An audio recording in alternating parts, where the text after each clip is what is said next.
Swayam Prabha. Digital India. Educated India.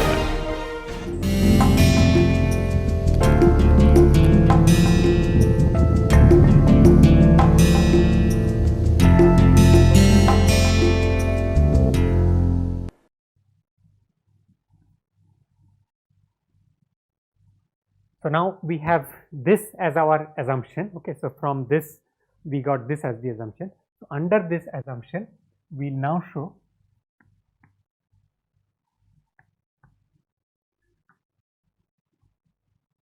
how to break the PRG file. What does it mean to say break the PRG? Essentially what it means is that, so the pseudorandom generator takes a string of length k and produces a string of length 2k.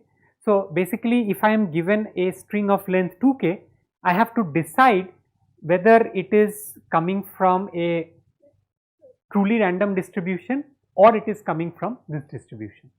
Okay, that is, given a z belonging to 0, 1 to the power 2k, we need to decide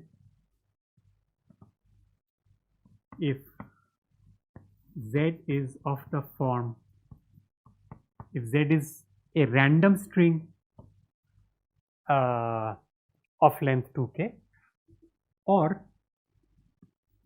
z is of the form phi 0 y, phi 1 y for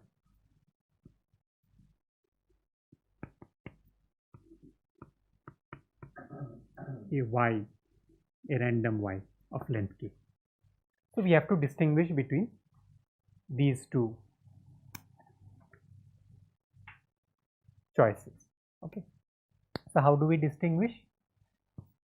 So to distinguish between these two, we will define a function f. Okay. So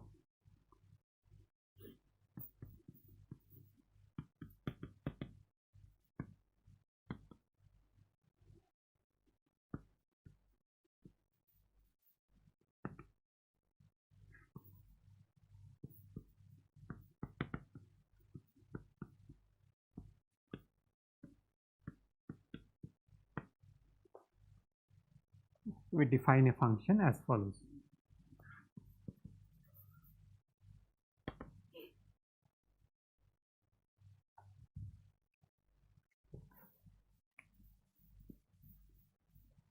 Okay, what we do is, on input x, okay, let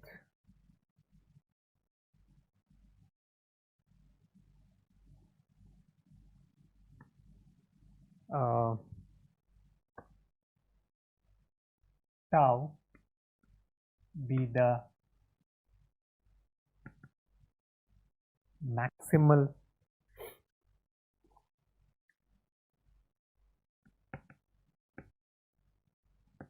initial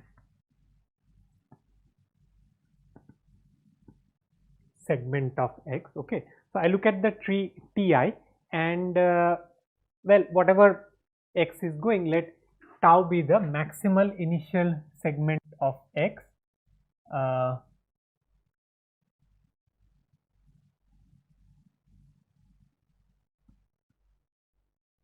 That is a node in ti. Okay. So look at the part. Okay, so I mean, if I just try to trace x, tau is basically the point till which I am able to stay inside ti. Okay. And let the length of tau be some r. Okay. So if tau is not equal, sorry, tau over here, right?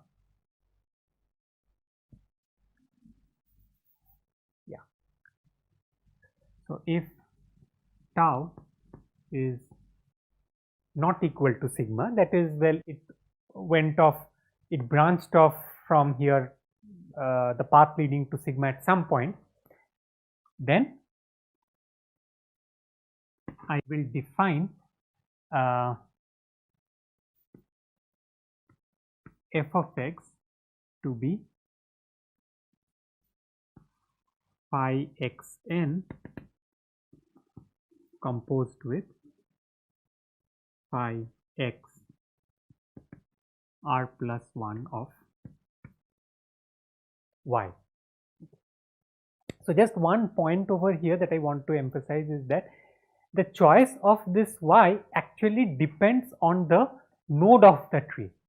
Okay, so when we are saying that I choose a y randomly, it is for a node. Okay, so once I have a node of a tree, it is with respect to that node over there. Okay, okay.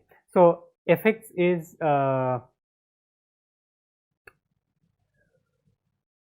defined in this way, and if yeah, so again, so once again, it's the first digit of this. So the first bit of this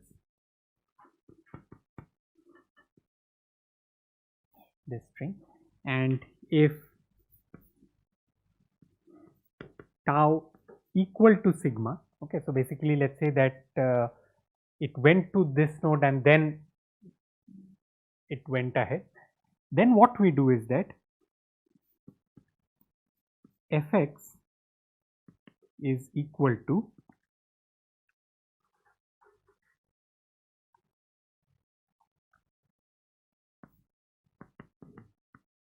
first bit of phi xn composed with phi x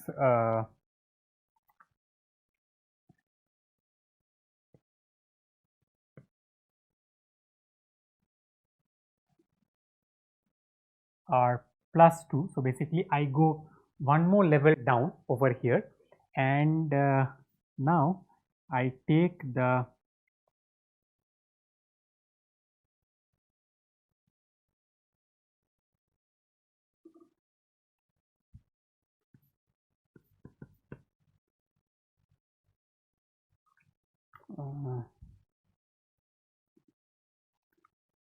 left half of z if x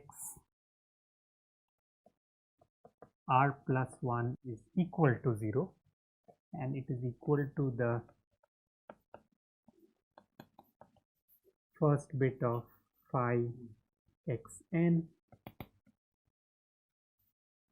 phi x r plus 2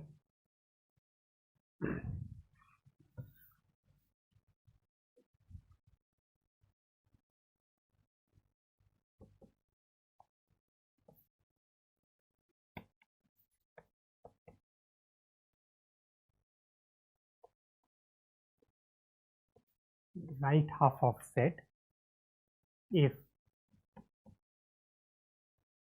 x r plus 1 is 1. Okay. So basically the other case, if r plus 1 is 1, then I take the right half, and if r plus 1 is 0, I take the left half of z. Okay. So now let's try to analyze, and this is the definition of my function f. So now how is this function able to distinguish between the two? So now note the following. So if z is of the form phi 0 y, phi 1 y, right?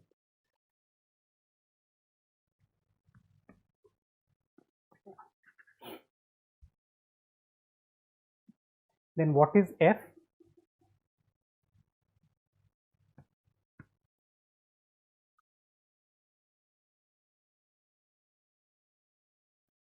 So there are two things for f, if tau is not equal to sigma and tau equal to sigma. So look at the first part. If tau not equal to sigma, then f is basically the same as what was the notation? So psi I of y, or psi r of y in this case. Sorry, psi I of y. Right. So it is basically the same as that. And if tau equal to sigma, okay, what is the left half of z in this case? So the left half of z depends on this bit. So x r plus 1. What is the left half of z if x r plus 1 is 0? So it is basically this. And if the next bit, if x r plus 1 is 1, it is basically this. Okay. So if z is this, then f is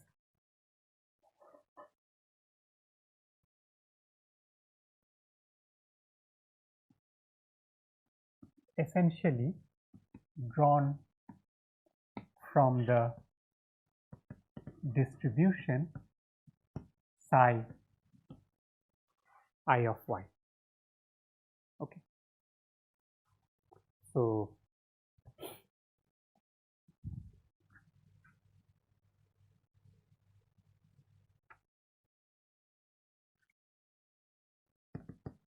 that is f of x is equal to the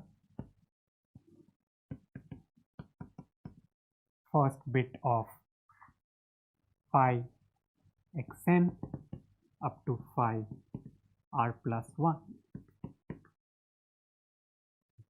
of y over here. Okay.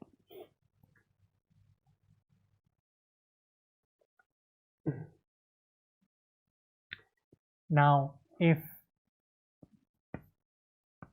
z is, let's say, a random string in 0 1 to the power 2k, okay, in this case note that this does not have any significance, right? Because well, y is a random string and this part actually does not depend on z at all. But the part that is dependent on z is the second part, that is when tau equal to sigma. And here, because z is a random string, both the left and the right part are essentially just a random string, right?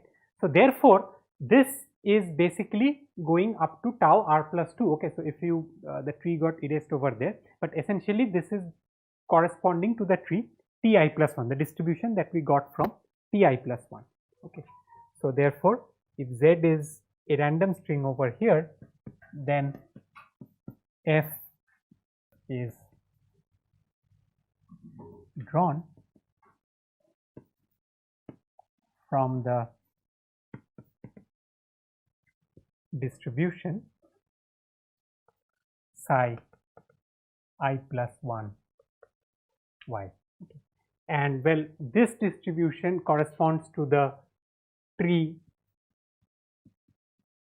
ti, and this corresponds to the tree ti plus 1. So therefore, what we have, so our assumption is that we can actually, there is an algorithm which is able to distinguish between these two distributions. Okay, so therefore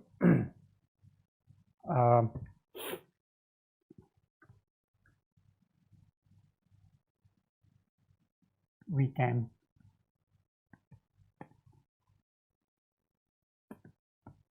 distinguish between the two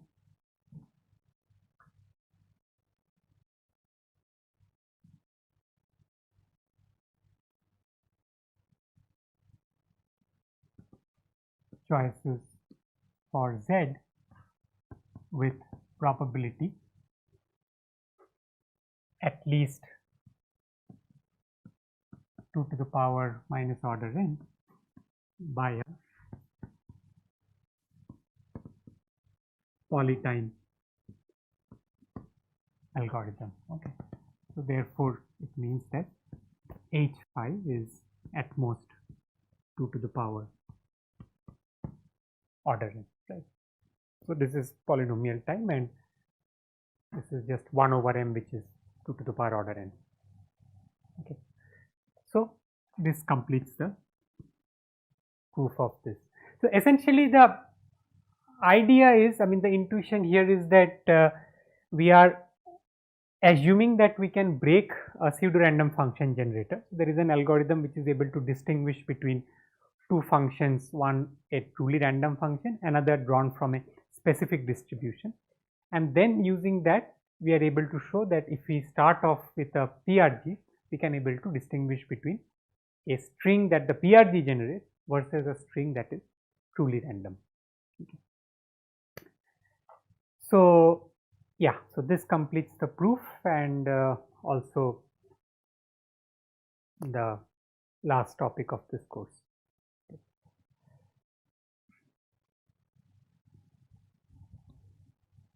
So any questions?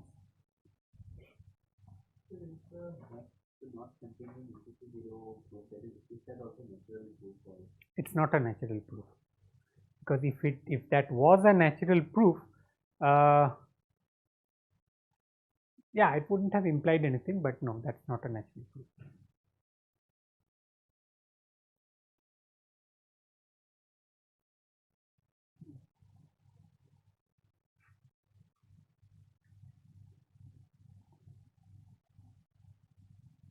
Okay, so just to give a quick recap of whatever we have seen in this course. So we started off with this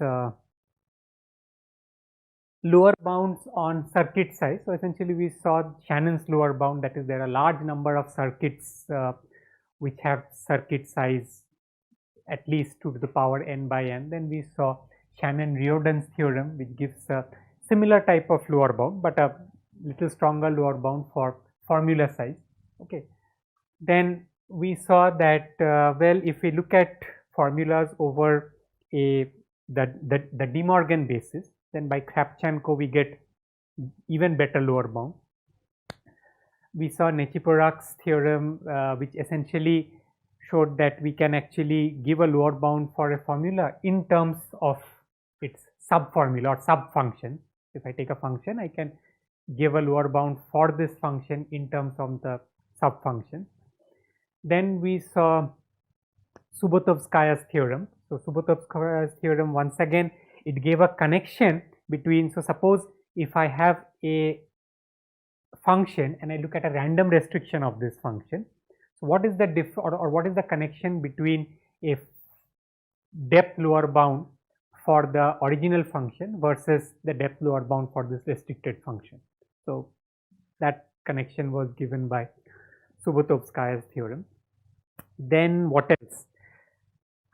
Then we moved on to some constructions, some upper bound result. We saw that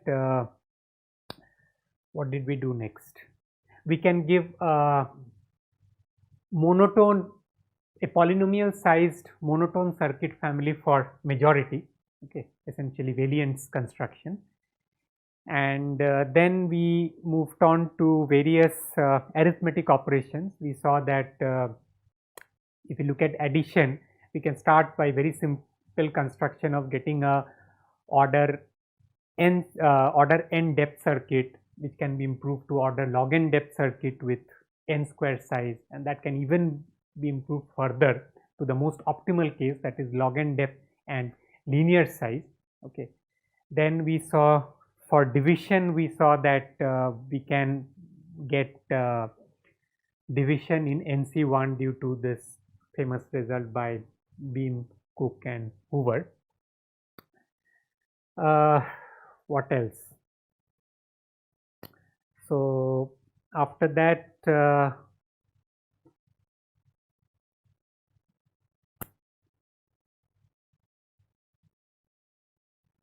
yeah, so after that we move to lower bounds once again, and we saw the monotone lower bound for click due to Rasborov. Okay, so if we have if you look at the click function, and suppose since click is a monotone function, if you look at a monotone circuit for click, what can we say about its size? Okay, and then we argued that, well, the size, the monotone, I mean, if you have a monotone circuit for click, then it would require size that is exponential. Okay.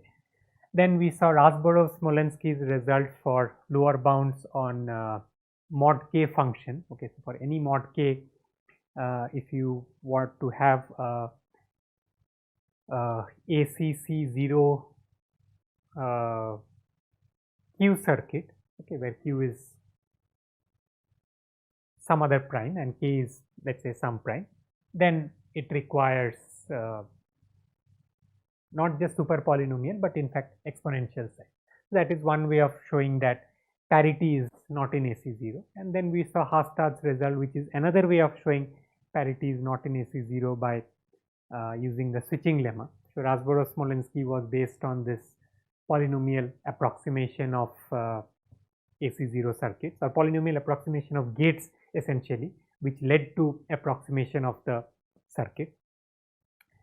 And after that we moved to branching programs and saw that well, NC1 can be actually characterized as in terms of branching programs as well, more specifically branching programs of width 5 and polynomial size.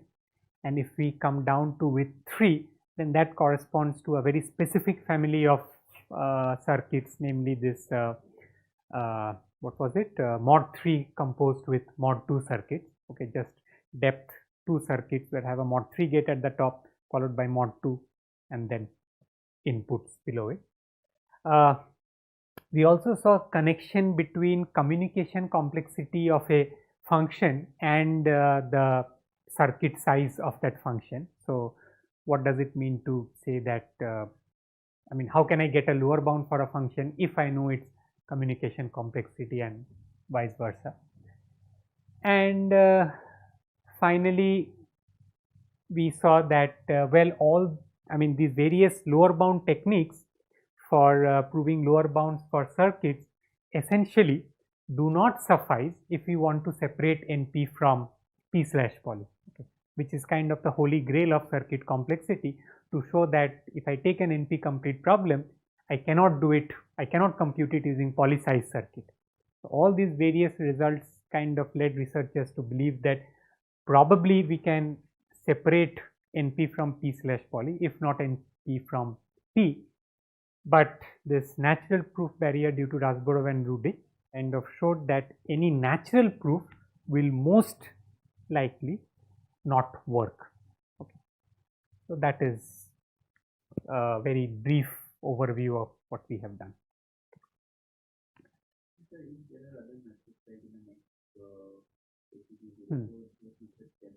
That can definitely work, yeah, those methods can work.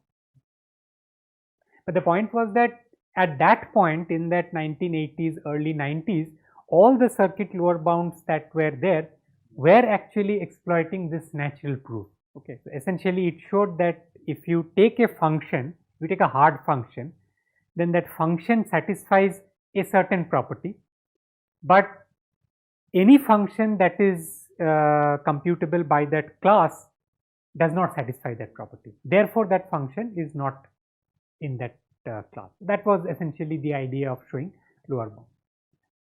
But now if that property is a natural property, then we showed that most probably that will not work for NP versus P/poly. And all those properties indeed were natural properties. That is what has been shown. So we did not get into that part, but that was shown in the paper by Rasborov and Rudic as well.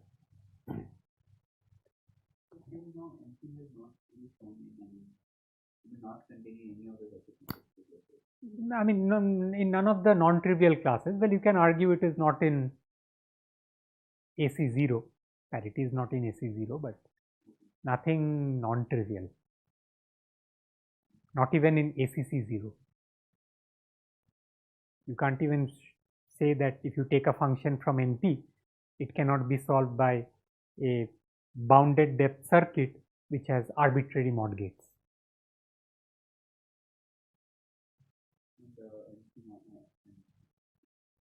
NC1 also nothing is known, because ACC0 is contained in NC1. Any mod can be simulated by log depth. So nothing is known with respect to NC1 as well.